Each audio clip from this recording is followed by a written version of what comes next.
ಎಲ್ಲರೂ ನಮಸ್ಕಾರ ಗೈಸ್. ನಾನು ಅಡ್ಡು ಅಂತ SS ರೋಡ್ ಶಿವಗುಪ್ಪ SM ಕಾರ್ ಎಲೆಕ್ಟ್ರಿಷಿಯನು. ನಾನು ನಿಮಗೆ ಒಂದು ಒಳ್ಳೆಯ ಆಫರ್ ಕೊಡ್ತಾ ಇದ್ದೀನಿ. ಆಫರ್ ಏನಂತ ಅಂದರೆ ಗಾಡಿ ಸ್ಕ್ಯಾನಿಂಗು ಇವತ್ತು ನಾವು ಫ್ರೀ ಮಾಡ್ತಿದ್ದೀವಿ. ಗಾಡಿ ಸ್ಕ್ಯಾನಿಂಗ್ ಯಾವ್ದಾರ ಗಾಡಿ ಇರಲಿ, ಯಾವ್ದಾರ ವೆಹಿಕಲ್ಸ್ ಇರಲಿ, ನಾವು ಸ್ಕ್ಯಾನಿಂಗ್ ಫ್ರೀ ಮಾಡ್ತಾ ಇದ್ದೀವಿ. ನಾನು ನಿಮ್ಗೆ ತೋರಿಸ್ತೀನಿ ಇದರಿಂದ ಮಾಡ್ತೀವಿ ಅಂತ. ನೋಡಿ ಗೈಸ್, ಇದು OBD ಸ್ಟಾರ್ ಅಂತ, ಇದರಲ್ಲಿ ಯಾಕೆ ಒಂದು ಇದರಲ್ಲಿ ಫ್ರೀ ಮಾಡ್ತೀವಿ. ಯಾಕಂತ ಅಂದರೆ ಎಲ್ಲ ವೆಹಿಕಲ್ಸ್ ಒಂದು ಟೂಲಲ್ಲಿ ವರ್ಕ್ ಆಗಲ್ಲ. ಎಲ್ಲ ವೆಹಿಕಲ್ಸ್ ಒಂದು ಟೂಲಲ್ಲಿ ವರ್ಕ್ ಯಾವ ಕಾರಣಕ್ಕೂ ಆಗೋದಿಲ್ಲ. ಎಲ್ಲ ವೆಹಿಕಲ್ಸ್ಗೆ ಟೂಲ್ ಬೇರೆ ಬೇರೆ ಇರಲೇಬೇಕು. ಯಾಕಂತಂದರೆ ಎಲ್ಲ ವೆಹಿಕಲ್ಸ್ಗೆ ಒಂದು ಟೂಲಲ್ಲಿ ಅಪ್ಡೇಟ್ ಯಾವ ಕಾರಣಕ್ಕೆ ಯಾವುದು ಕೊಡಲ್ಲ. ಎಫ್ಲ್ ಆಗಲಿ, ಲಾಂಚ್ ಆಗಲಿ, ಥಿಂಕ್ ಆಗಲಿ ಯಾವುದು ಕೊಡಲ್ಲ. ಮತ್ತು ಎಲ್ಲ ಟೂಲಿಗೆ ಬೇರೆ ಬೇರೆ ಅಪ್ಡೇಟ್ ಕೊಡಲೇಬೇಕು ಅವರು. ಒಂದಾಯ್ತಾ? ಇದು ಪ್ಯಾಡ್ 2 ಅಂತ, ಇದು ಪ್ಯಾಡ್ 2.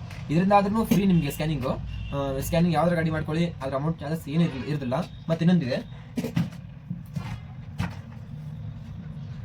ಇದು ಲಾಂಚ್ ಅಂತ. ಇದರಿಂದ ಆದ್ರೂ ನಿಮಗೆ ಅಮೌಂಟ್ ಫ್ರೀ, ಇದರಲ್ಲಿ ಯಾವುದೂ ನಿಮಗೆ ಚಾರ್ಜ್ ಇರೋದಿಲ್ಲ.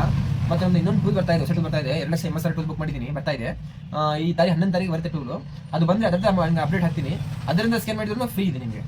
ಯಾವುದೂ ಕಾರಣಕ್ಕೂ ಅಮೌಂಟನ್ನು ಯಾವ ಕಾರಣಕ್ಕೂ ಹಾಕೋದಿಲ್ಲ, ಸ್ಕ್ಯಾನಿಂಗ್ ಮಾತ್ರ ಅಷ್ಟೇ. ಮತ್ತು ವೈರಿಂಗ್ ಏನು ಮಾಡ್ತೀವಲ್ಲ, ಅದು ವೈರಿಂಗ್ ಅಮೌಂಟ್ ಅಷ್ಟೇ ಕೊಡಬೇಕು. ಅದು ಬಿಟ್ಟರೆ ಮತ್ತೆ ಬೇರೆ ಏನು ಕೊಡೋದಿಲ್ಲ. ಮತ್ತೆ ಹೌದಾ, ನೀವು ಯಾವ್ದಾರ ಗಾಡಿಯಲ್ಲಿ ಕಾಯಂ ಕಸ್ಟಮರ್ ತೊಗೊಂಡು ಸ್ಕ್ಯಾನ್ ಮಾಡ್ಕೊಂಡು ಹೋಗಿ, ಅಮೌಂಟ್ ಅದೆಲ್ಲ ಫ್ರೀ ಇರ್ತದೆ.